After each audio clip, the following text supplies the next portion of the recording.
Hello, welcome everyone. Thanks for liking my videos and subscribing to my channel. My name is Tim.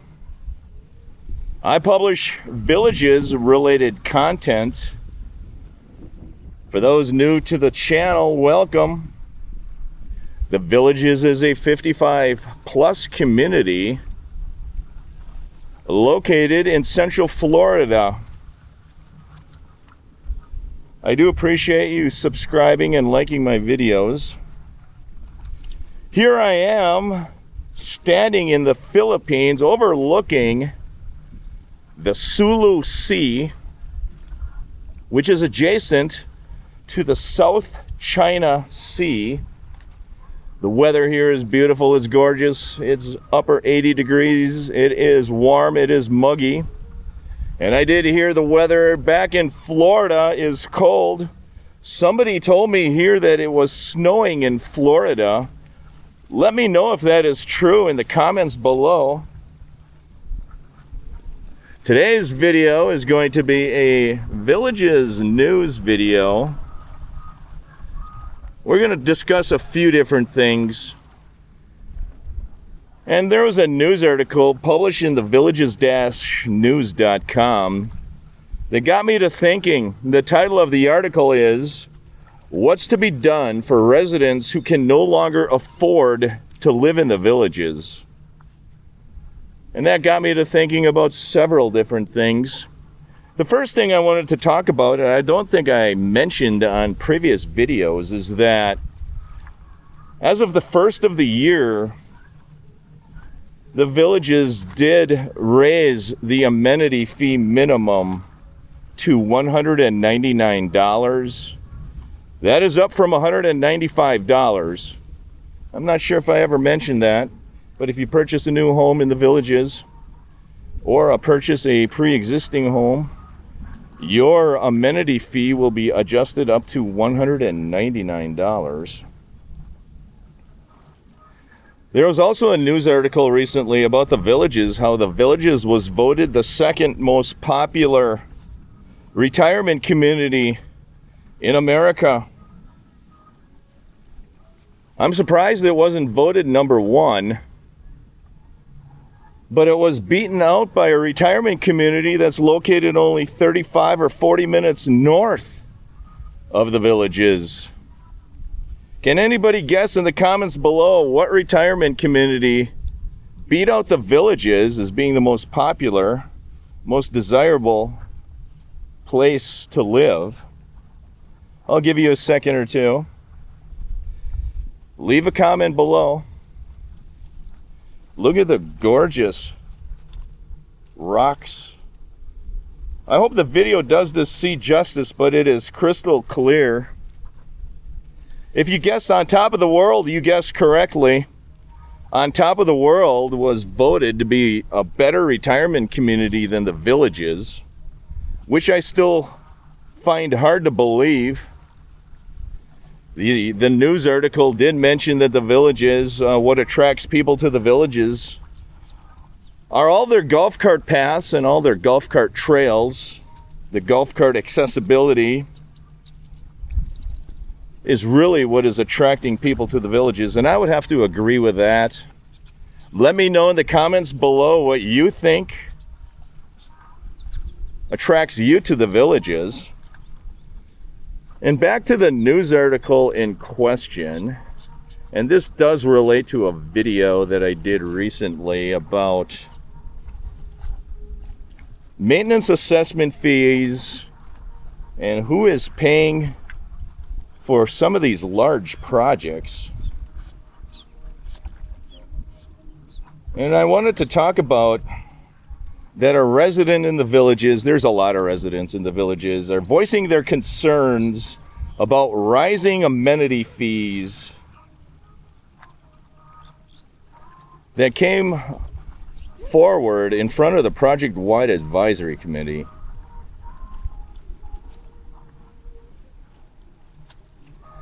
The costs of the project-wide advisory committee most of those costs are passed through to the individual residential districts. And if you look at your residential district budget, you will see a line item in that budget for project-wide fees. So whatever fees or whatever costs are paid for out of project-wide are essentially passed through to the individual residential districts. And this kind of goes back to what I've been discussing about maintenance assessment fees and your district's respective budget, and how important it is for you who live in the villages to be actively involved in your district government, especially during the budgeting process time, which begins usually in March of every year, and the budgeting process lasts through September. The final budgets for each respective residential districts are approved in the month of September. And just so you know, the villages or the community development districts, they do have a fiscal year that runs from October 1 through September 30th. And this conversation relates to project-wide fees and how they're passed through the individual districts and how the residents of each districts are paying for not only the maintenance of their communities within their own respective district, but some of the project-wide fees as well. Most CDDs now see the PWAC absorbing half of their maintenance budgets. That's how the news article goes.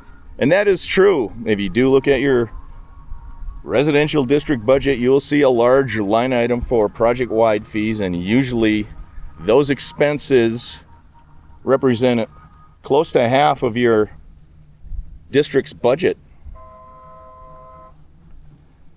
And these budgets are funded through residential maintenance assessment fees. And the article says that the assessments and amenity fees appear to be paying for more and more of the large projects going on in the villages. And they are citing large projects like the $3.1 million waterfront project at Lake Sumter. That is to repair and replace the dock at Lake Sumter. That is $3.1 million.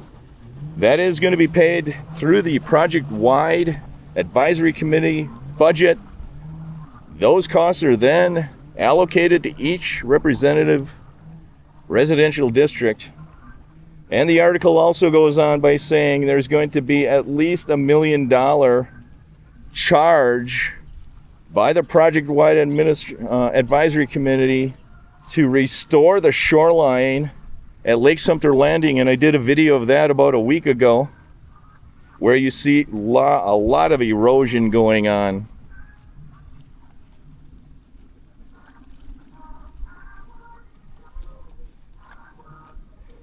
And the article is mentioning how most of the residents in the villages are on a fixed income, how they cannot absorb large increases to amenity fees or maintenance assessment fees. And I did discuss several times what I think the costs in the villages are as compared to other HOAs in the area.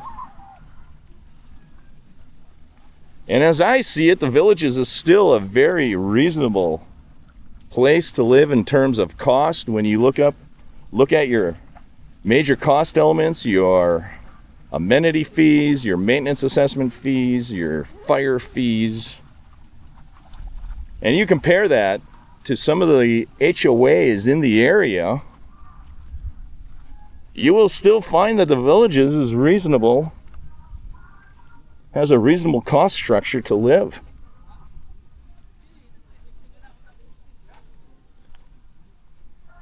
Look at these beautiful flowers. Can anybody tell me what kind of flowers these are? We do have these flowers in Florida. And they also have them here in the Philippines. Let me know what you think these flowers are. I see a lot of these flowers in the villages.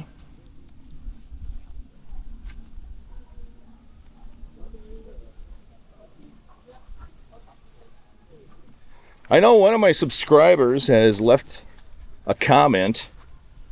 She lives in an HOA south of where the Villages is, and she's paying over $1,000 a month in HOA fees.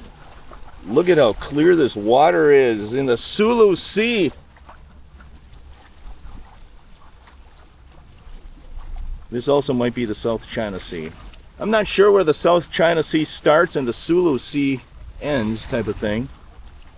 But you do see they have a beach over there. I'll be bringing you more content. I will be staying here for a while.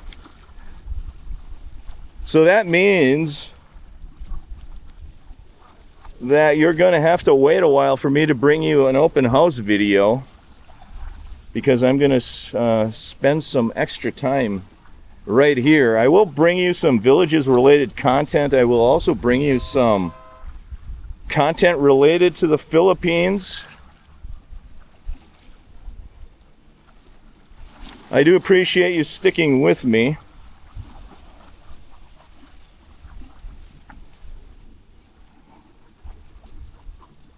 So leave in the comments below. I still feel that the Villages is a reasonable place. It has a reasonable cost structure. I do believe, though, that as time goes by, that the costs are going to go up. And right now, if you look at most of your residential district budgets, you will see, especially you look at the balance sheet, you will see that the balance sheets are very strong in most districts. My prediction, though, is that over time, those balance sheets are going to start weakening, which means that the reserve balances will go down, especially with these large projects that need to be paid for. And over time, the district governments are going to need to look at raising amenity fee rates.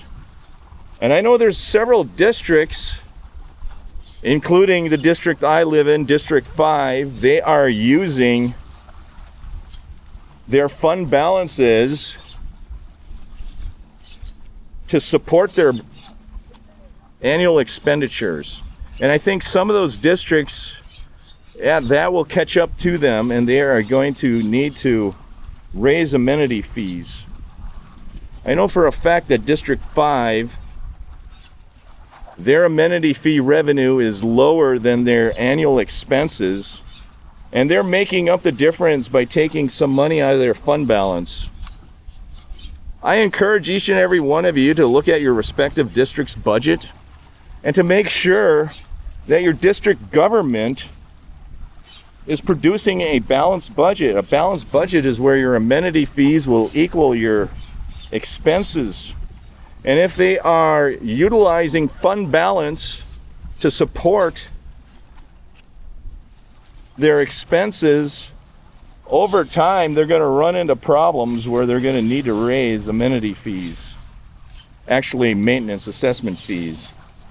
And I know for a fact that some of the village district governments are not looking forward far enough. They're looking at a 5-year time horizon to prepare their budgets, but they need to look at more of a 10 or 15-year time horizon to really effectively budget and manage their costs and revenues.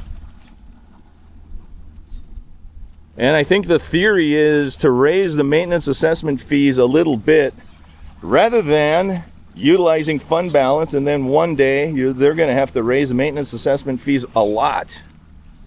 And that is not going to go over well with the district residents. So I wanted to let you know that you need to pay attention to your district government and how they're handling the budget. Look at the revenues. There's a line item in the revenue section for maintenance assessment fees. And then look at your annual expenses. And if your district budget has a separate revenue line item that shows they are using fund balance to support their annual expenses, you need to raise a question to your district government. That is my advice for you today. And if anybody from the District Board of District 5 is listening, that is my question to you. Why are you using and drawing down fund balance to support your operational expenses? Typically speaking, that's a finance no-no.